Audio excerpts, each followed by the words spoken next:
Matala kātula Samoa Entertainment TV mai pia ile amatanga o le fo i vai aso ai usi mai whaafonga.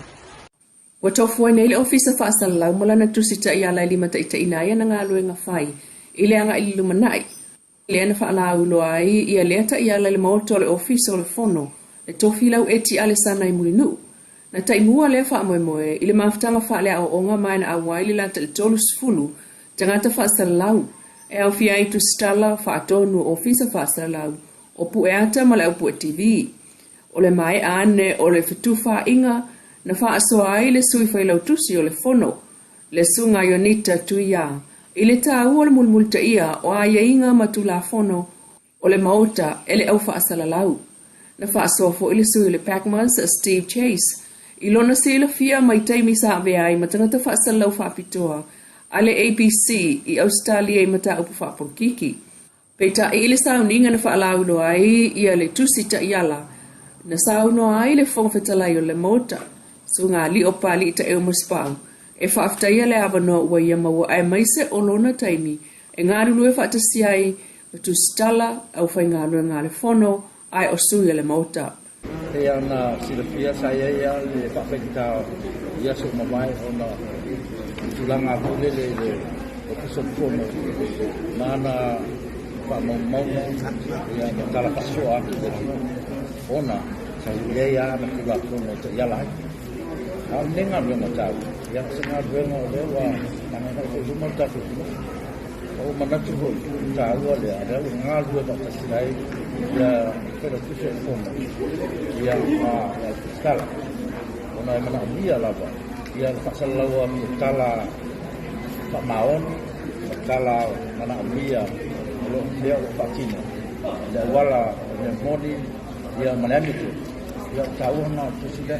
Na ia saunoa, e tele i o le tāua o le nei ngā luenga, ai mai se lava o le wāwhianga iai o tu stala ma le fono. Peona se le whiena iai lava le whaafenga tāia sa o mawai, e tu langa i ofisa o le fono, ma ana whaamaunga ma tala whaasoa, ona e iai ana tu la fono e ta iala hai. Al nei ngā luenga tāua lea wanga inga i fo i lumo le tātua tunu, ua manatu fo i o le tāua lea, o le ngā runue whaatasi o le fono ma le au tu stala, ona mana mia lava ia tala wha maoni, ma tala lelei ona wha atino i awala moni, ma le ami o tonu e lipo ti ai, o le tā ua le nā, o le tusi le api o nei saunoa. Whaftai fo e sui o le malo Australia Emily Luck, le Joas ma le ofisa o le fono, o le anganga fo le nā na saunoa ia i le fionga le sui pāle mia. Tuala Josefo Bonifacio, ai o le Prustene o le Joas, le sunga langi Kirasoma, ma le wha moe wha awau pēl so tanga ma le malo Australia i le atina ina o wha asalalaunga. E si le sfuluiva miliona tala o le atufa mo le 2% a le whaisau whanga nupi wha. O le asofa apitoa le nei mo le whaisau whanga al nupi wha e teu sa oi lava i ala tau teu ngā tupe i whale tupe le tului 2% o le awha inga o lana sau whanga o lo totoe po o lana paleni. O le tupe tongi whaapitole pe on whaalau lo mai il pulengo le nupi wha le 2% e whaamuta le aso sulfito februari. Na whaalau lo ai le fiongal minista o tupe. Mulipola ana losa ale molio o le pale mene le masina o te sema. Le whaamaonia e le komiti whaatonu o le pasene mua mua whaapitoa e 2% mo le tausanga whaaltupe o lo whaasolo nei. O le ame alofa mo le au whaisao whanga e sili e le 10 miliona tala. O ta uel whaalau loan nupi wha. O whaapea mai ai, o le naunauta inga o le komiti whaatonu malpulenga, ia maua le au whaisao whanga se mea lofa, ma le whaamama avenga, ona o awhianga i le seitia, o le tau o le soifuanga, o lo whengai ma le tunu uli nei vai tau. Peitai o tātou mai tau wina ele o ainga uma i ai tangata whainga ruenga mai ele o iai fo i so lātou whaamanuianga, mai le nā 2%.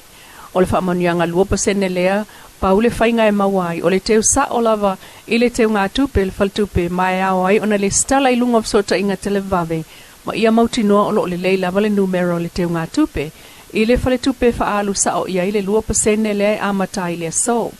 Ai o lo iai fo i awanoa, mo whaisa o whanga e mna miaf so soani le ofisa, e pe o le numero wa ngalo manisi wha maoninga, o le aso sulfito februari whaangata i le fo i o onanga.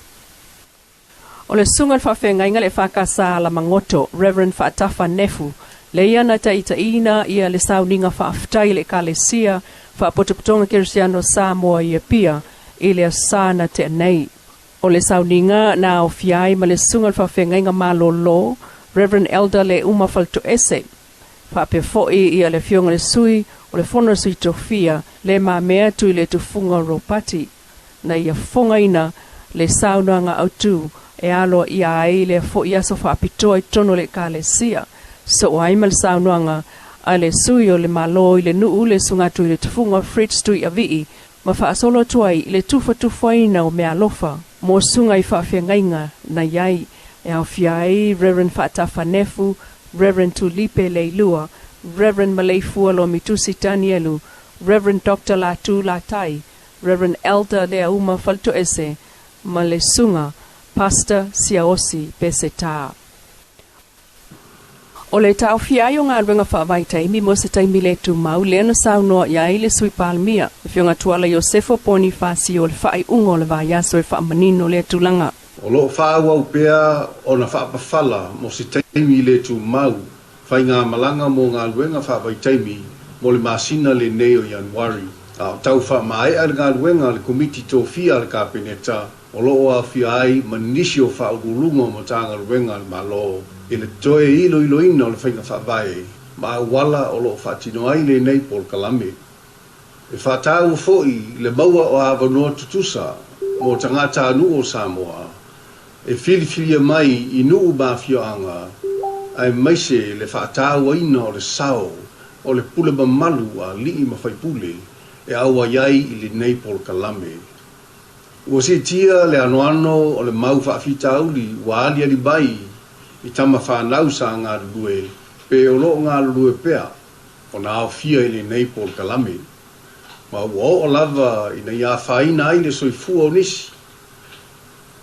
O le tūlai mai o nei tūlanga, i le mawhai ai o na nofua i le malo, ai ao o na saili vai fafo, ma toi au talu, ma ilo tupetoa, vala tā ua uma o le nei Paul Kalame. A whai e ta oto le lei, e manuia le anga iatu i le lupanai. Ai a vale tu lima, o le a tātou whiaga I pēa ma whaingatā, e ali mai ma o ai I se tūlanga, e sili atu ona o ngaonga. O le mea lea, e talo sāgaina ai le lava papale o le atunu, a o tau wha mae ar ngā luenga o lo wha tino nei. O lo wha au pēa, wheso ta inga ma le malo au Satalia ma New Zealand, ina ia o lātou nofo sila fia I le fuafuanga o le ilo I longa o le Paul Kalame. Nā whia fo I sauna ngā le whiunga sui pāle mia tō langa tau wha mautuina o maketi mo o loa Samoa e watu I whafo. Whatuina o le pulenga mo o loa e au inatu I whafo. Samoa Export Authority. Ua whamaunia le kāpedeta le whatuina o le pulenga mo a tātou o loa e au inatu I whafo. O le tasi le nei o ngā ruenga tele, ma wha moenga sa whaata oto e le tātou whainga malo, na ia mauti doa le si tia maulunga o le au whai o a tātou o loa e au ina atu I maketi whafo. O le fuafuanga, e a mata le nei tā penanga I o loa mai au whai whatoanga ma le au whai whaiva, e tai bua ai le stete tausia sa bua o le stek. Pei tai, o le fuafuanga mamau o le malo I le anga iatu le lupanai, e au fia uma o loa le atunu o lo au ina atu I whafo, o le wha moe o le nei fuafuanga. Ina ia sa ilia ma wha mautu ma keti o loa, au ina atu Samoa I atunu I whafo. Peita I o stala le tamai, I le singa ngase le whiunga le palemia, fia me na o mi mata awha. E whaftai atu Samoa mo talusanga mo lia, ma le manatu o pea o le malo ma ono taitai. O loa manuia le sailinga tonga fitinga a le tamaitai I palemia. Ma e iai le wha moe pe a pule alofa le tua, tātou te whailoai malana fionga, e le whai unga o le nei masina. E whiunga le sui palemia, tuala Iosefo Ponifasi o lan saunuanga whaapitoa le whai unga le vai aso. E umanela kapita I to fitu le whai unga le vai aso I le vai Hamilton I New Zealand, wa sola ma Argentina le manu malo I aua li e manu malo New Zealand au tamaitai. mai tawina ta alo Argentina mai lava le sefulu lua ile le ai mamanu malo ile ipu tai to fitu ali isufa ile sefulu lua New Zealand manu malo Amerika le bronze peitai na ta ua Caston Rival o Argentina i lungo le tulau le World Rugby 7 Series ile ma ewo le tau mawhainga le lato au ua tawia le tawivi na yai o le whaia ina New Zealand o lato lau whanua le iloa ele au o se tulanga le o iai a wana matua fuli lava le lato au e ta alo o le talaleli ta alo ta longa mulmuli le o le fitu Rodrigo Isgro ile mawa e o le tau mawhai mai ia le au walongo i tino le manu malo ma ua numera tasi ai nei le au New Zealand ile ta amirsanga ile taiminei onos fultasi ai Amerika ilona lua e onos fultasi ma Argentina lea ua tulanga tolu e limas fluiva mai ua tapena tuai au molisi vai Australia le vesa No Samoa Entertainment TV mai pia mas ka o kuko no na Samoa. Ia sa kai au le loko le tua ai pa so i